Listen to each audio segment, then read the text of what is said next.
रहे अध्यक्ष आदरणीय आलोक गर्ग जी,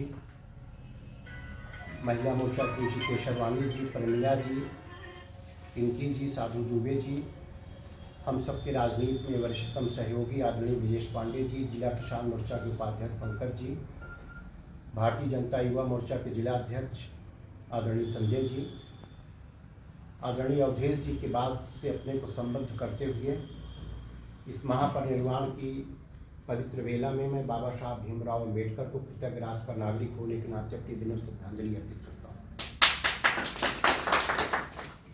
बाबा साहब भीमराव अम्बेडकर का मूल्यांकन देश की आज़ादी के बाद अपने चश्मे से लोगों ने उनको इतिहास के पन्नों में डालने का प्रयास किया। न केवल भारत में अपितु पूरी दुनिया के महानतम नेताओं में एक थे बाबा साहब भीमराव अम्बेडकर। जब उनका आकलन और मूल्यांकन वोट की राजनीति के दृष्टिकोण से केवल दलितों के मसीहा के रूप में देखा जाता है, तो सच पूछिए कि उनके इस महान कृतित्व के साथ न्याय हम नहीं करते हैं। अगर आज़ादी के बाद सरदार वल्लभ भाई पटेल ने रियासतों को जोड़ करके राजनीतिक एकीकरण का काम किया, तो भारत के बिखरे समाज को सामाजिक एकीकरण का ढांचा पहनाने का काम किया, तो नाम है बाबा साहब भीमराव अम्बेडकर। भारत 5 तर्क की अभी चर्चा आई।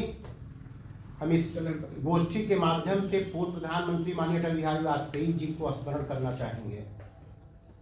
अल्प कालखंड मिला था, हमारा बहुमत भी नहीं था, लेकिन पहली बार आजाद भारत के ऐसे प्रधानमंत्री थे जो बाबा साहब भीमराव अम्बेडकर के जुड़े स्थलों के संदर्भ में उन्होंने प्रयास प्रारंभ किया। 2004 में हमारी सरकार चली गई। 2004 से 2014 तक कांग्रेस की सरकार थी, जिनके लिए बाबा साहब भीमराव अम्बेडकर केवल वोट बैंक थे, दिल में कोई जगह नहीं थी। माननीय 2014 में नरेंद्र मोदी जी भारत के प्रधानमंत्री बने।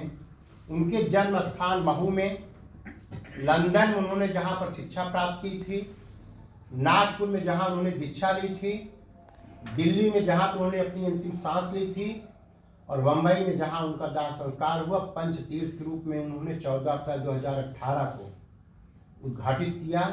वह पंच तीर्थ आज न केवल हम सब के लिए अपितु आने वाली पीढ़ी के लिए प्रेरणा का काम करेगा। बाबा साहब भीमराव अम्बेडकर ने ऐसे काम किया था। लंदन इकोनॉमिक्स कॉलेज में आप कभी कोई किसी की किस्मत नहीं देखा है जाने का अवसर मिले, या हम कार्यकर्ताओं से एक बात कहेंगे कि कभी भी किसी भी शहर में जाने का अवसर मिले, उन महान व्यक्तित्व के लोगों के जुड़े संस्मरण के लिए वहाँ पर जरूर जाइए।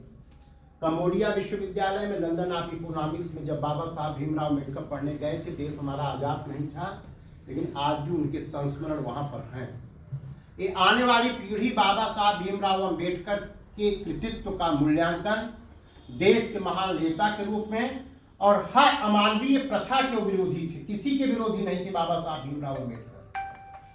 और कल्पना कीजिए कितने विद्वान व्यक्ति ड्राफ्टिंग कमेटी प्रारूप समिति के भारतीय संविधान सभा के अध्यक्ष थे, 7 सदस्यीय टीम को अध्यक्ष थे। एक सदस्य ने इस्तीफा दे दिया, एक सदस्य ने कहा हम काम नहीं करेंगे, 2 विदेश चले गए, एक देश में ही रह करके नहीं आए। अंत में बाबा साहब भीमराव अम्बेडकर अकेले बचे, उन्होंने पूरी ड्राफ्टिंग कमेटी में उस काम को किए। हमें सीखना चाहिए, प्रेरणा लेना चाहिए कि अगर आज हम संगठन आज यहाँ पे अगर हम आप बैठे हैं तो भारतीय जनता पार्टी कार्यकर्ता के नाते पहचान है। जरा कल्पना करें वो पहचान हमसे अगर दूर हो तो हमारी क्या स्थिति होगी। हमें किसी 2 के साथ 3 के साथ कोई काम दिया जाता है, हम कहते हैं वो नहीं कर रहे हैं। कोई ड्राफ्टिंग, देश आज़ाद नहीं तो पूरी ड्राफ्टिंग का काम बाबा साहब भीमराव अम्बेडकर ने किया। आज़ाद भारत के पहले वो विधि मंत्री थे, कानून मंत्री थे, लेकिन उन्होंने केंद्रीय मंत्रिपरिषद से त्याग पत्र दिया। लंबा हो जाएगा।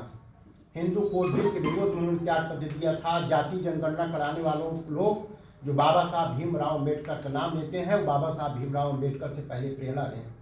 हम उस दल के कार्यकर्ता हैं जहाँ हमारे लिए वह प्रेरक स्थल है पंच तीर्थ, जहाँ हम किसी भी अपने नेता के विरासत पे उनसे हम बहुत कुछ सीखते हैं, जानते हैं, उनके रास्तों पर चलने का ईमानदारी पूर्वक प्रयास करते हैं। आज केंद्र सरकार और प्रदेश सरकार की किसान की नीतियाँ बाबा साहब भीमराव अम्बेडकर की नीतियों से मिलती हैं।